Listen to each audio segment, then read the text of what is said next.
hospitalized in Dikelia, a British sovereign base area on Cyprus. It's part of British overseas territory that falls outside of Cypriot jurisdiction. You got moved from Cuba's Little America right into Cyprus's Little Britain. Why Dikelia?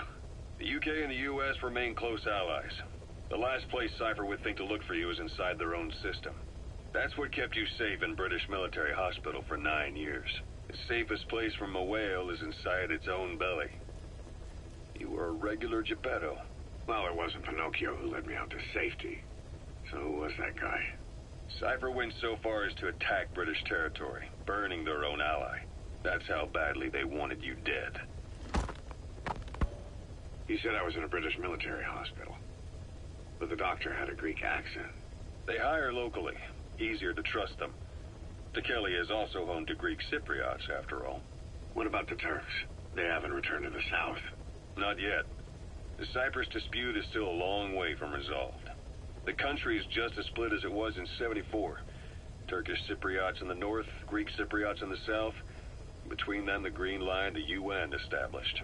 And Dikelia sits right on top of it. It does. Part of the buffer zone between the two groups. Another reason it was the perfect place to hide you. Easy to spot any outsiders snooping around. So how do things stand? Now, last year, the Turks declared that the Turkish Republic of Northern Cyprus is an independent state, though it's only Turkey that recognizes it. In the past, the Greeks and Turks lived side by side in the same villages. There are reasons to fight. Those came from the outside. Greece, Turkey, Britain, America, they all had their own stake in pitting the two sides against each other. But once you spark something like this, it's impossible to control.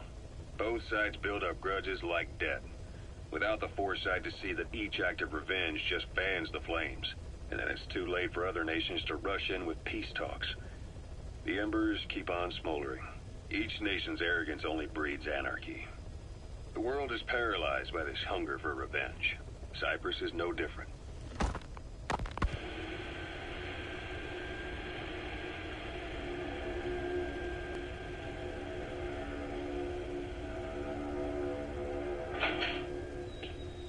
You're up. We're changing ships? We can't go sailing the Suez in a whaler. The Suez Canal. When did they reopen it? Not long after you were attacked.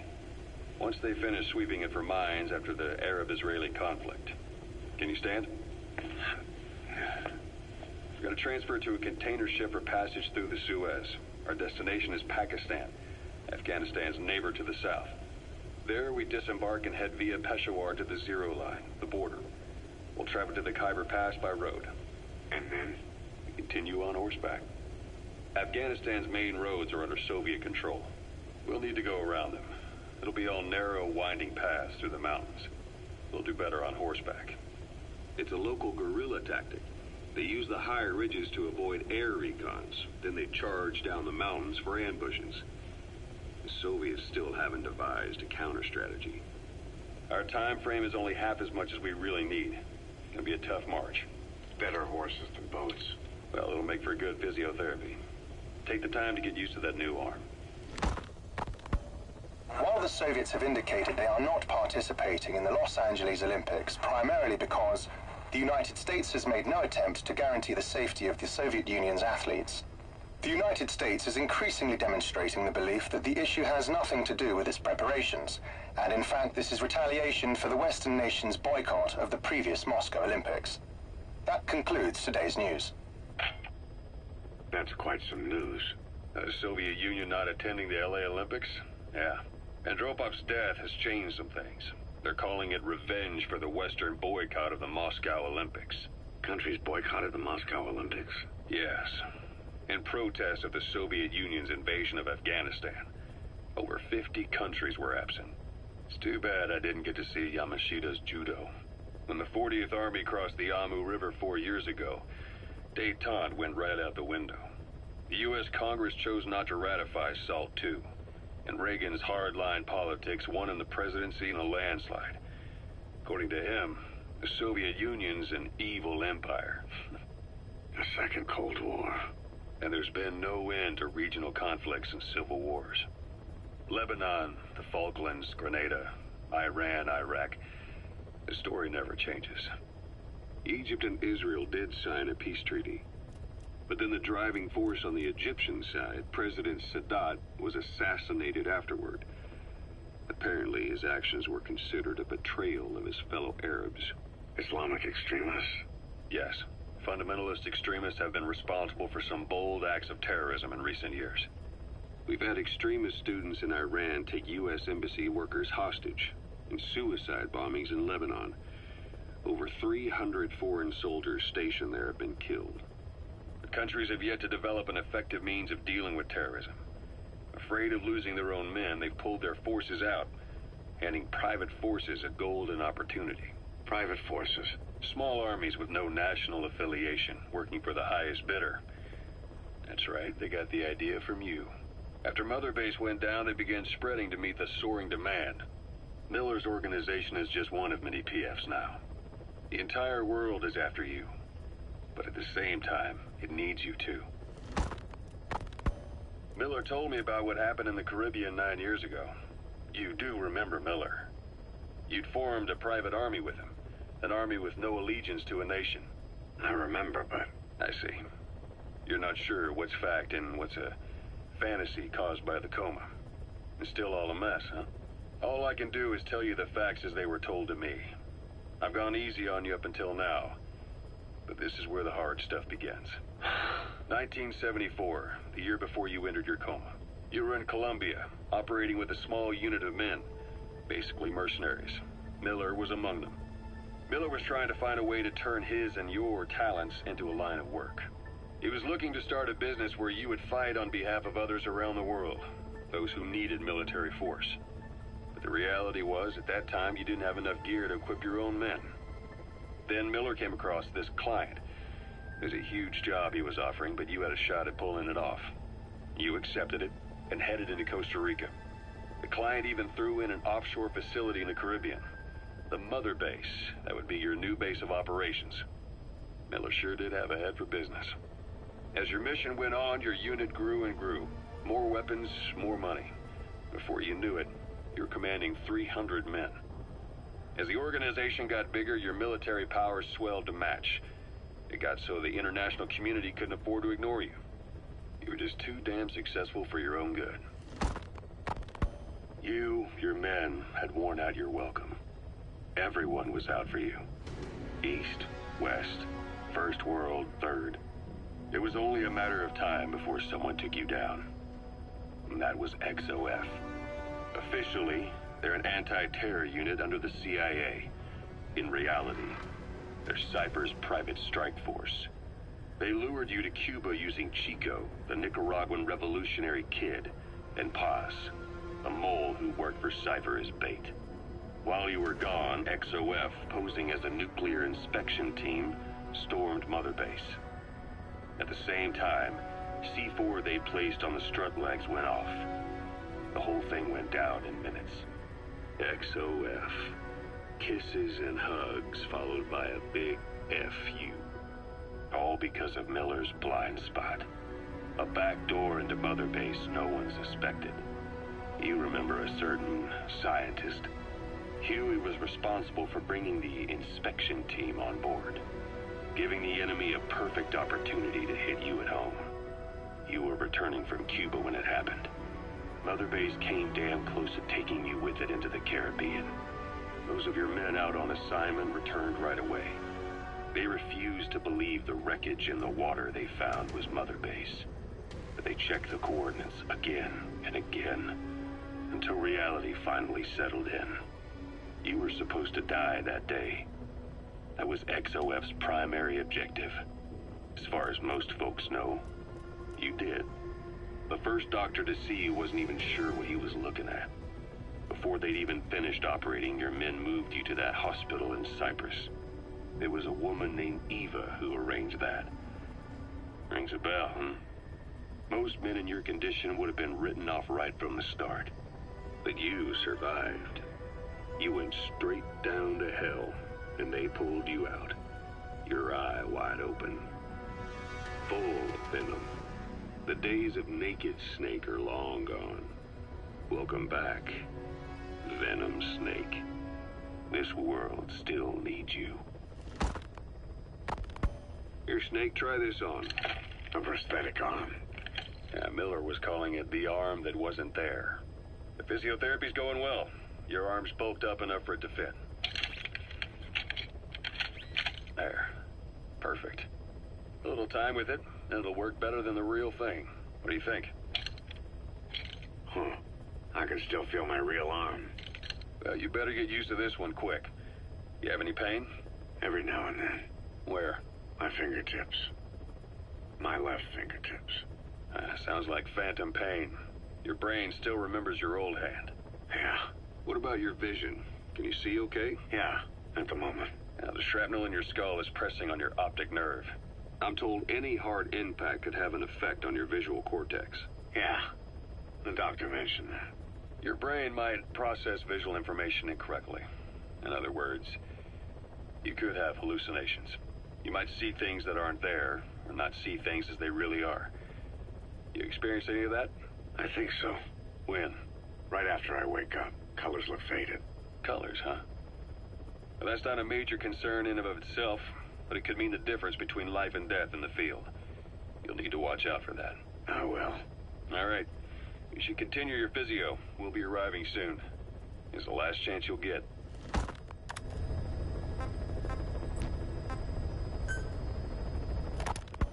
Ocelot. I hear they started calling you Shalashaska in Afghanistan. What's that about? You know the term Sharashka? It's slang for a suspicious, hastily thrown together organization. The word became associated with a type of forced labor facility in the Soviet Gulag system. OKB scientists and engineers who'd been convicted of crimes were sent to a Sharashka for forced R&D.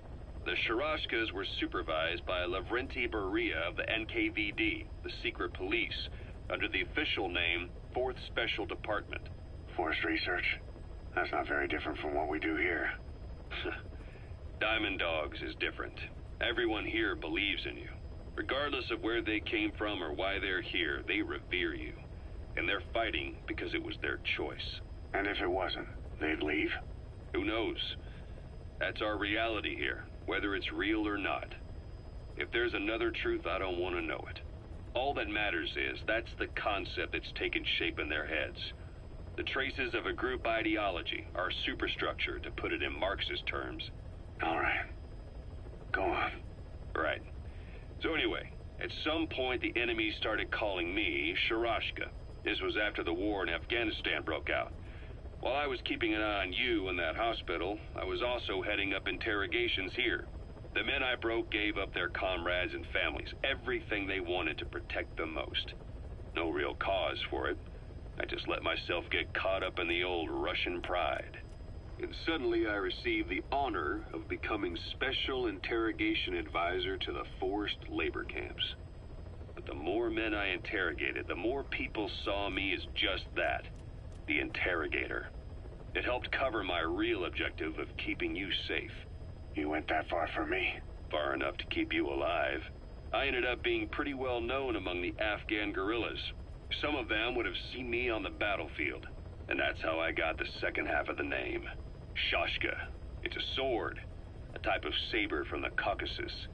Russian dragoons and Cossacks carried them into battle. Now, the Russian Empire had a general by the name of Fyodor Arturovich Keller. His bravery earned him the nickname Russia's Greatest Shashka. Someone must have known about that, because somewhere along the line, Shashka got stuck on the end of Sharashka. The guerrillas were using the name amongst themselves, and by the time I got to hearing about it, pronunciation had wound up as Shalashashka. So, half Gulag, half Hero's sword. Is a perfect fit. But you see how rumors and ideas about people can get out of hand fast. Once you create a character and put it out there in public mind, it warps and twists with every baseless rumor. And before you know it, all people see are phantoms. In my case, it works out just fine. I'm plenty used to working under aliases.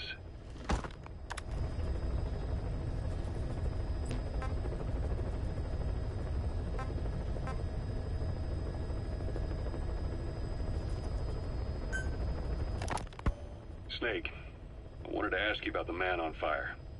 What do you remember from the hospital? Anything we can use?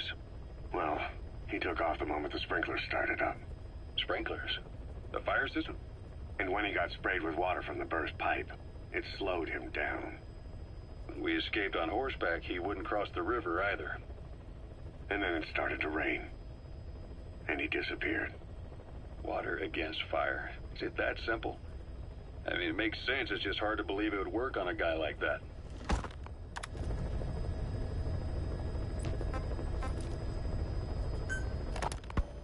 So SALT II still hasn't gone into effect.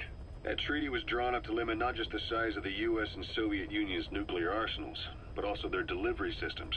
The whole deal. Just when we thought all those years of negotiations had paid off, somebody decides to invade Afghanistan.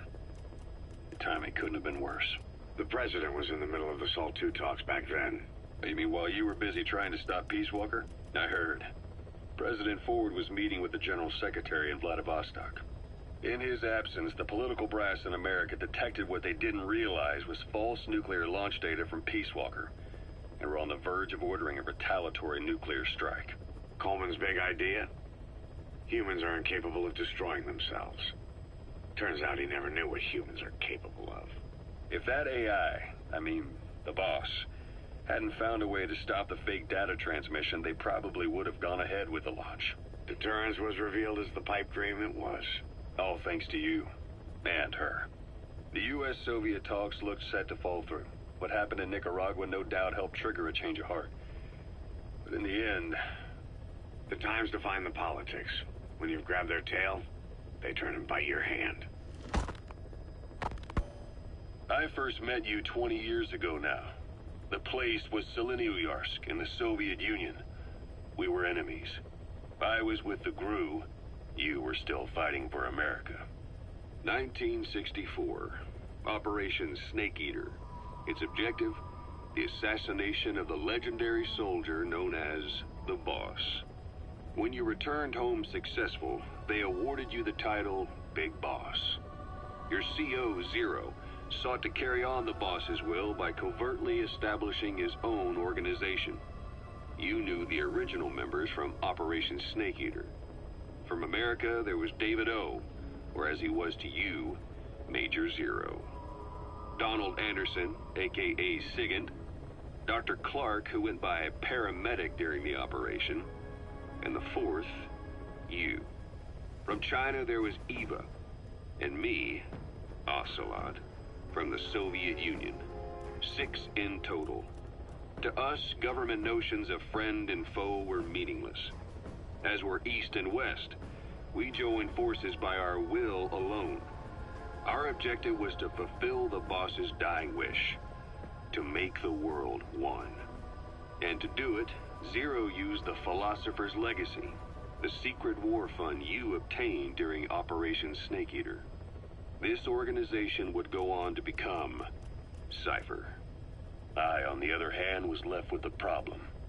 You only recovered half of the legacy. I had to locate the other half myself. When I found the funds, I passed them on to Zero, just as you wanted. I still trusted him in those days. We thought what he was doing was the boss's will, until he started that one project. Les enfants terribles, Zero called it. You parted ways, as did Eva, leaving only Anderson and Clark still with him. I maintained limited contact, although truth be told, we were just keeping tabs on one another. The reason was always you. After you returned to the Army and created Foxhound, you left America. For a time, even I'd lost track of you. I'd imagine Zero did too. You always were the best when it came to hide and seek. Zero created Cypher, an information network to tap into every corner of the globe. Woven together, Cypher's arteries make the world just one big organism. And that's not all. It also monitors the thorn in Zero's side. That's you, tracking your coordinates wherever you might go. The further you strayed from your roots, the larger Zero became. It's as if he was trying to close the gap between you. But before long, he disappeared from public life. Only a few people had direct contact with him. For a time, I was one of them. Then a year after you fell into your coma, he slipped out of sight entirely. Since then, nothing. No photos, no recordings, not even a reliable rumor as to his whereabouts. I tried every method I could think of, but Zero was gone. Freed of his control, his creation, his power continued to grow. Cypher is a great beast, and Zero was its spine. But even without him, it's endured, evolved. But now its body is rotting, riddled with parasites. Parasites like the ones who attacked you 9 years ago in the Caribbean, and then at the hospital. Cypher's Black Ops Unit, XOF. They learned where you were, and came to wipe the slate clean. Christmas Eve, 1979. The Soviet Union rolled into Afghanistan. Muslims had revolted against the Soviet-friendly regime established the year before. The DRA forces could no longer contain it themselves, so the Soviets went in to intervene. The Afghan government was powerless and fraught with infighting. They lost the hearts and minds of the people, and that alarmed the Soviet leadership. With the Islamic Revolution happening in Iran, the Soviets felt they had to act fast or risk the spread of Islamic revivalism. A superpower, sending a motorized rifle division against men on horseback with antique rifles. Everyone thought it'd be over in an instant, only it wasn't. Some Muslims made their fight a jihad, a holy war, and began a guerrilla campaign on all fronts. A war of attrition. These fighters call themselves Mujahideen.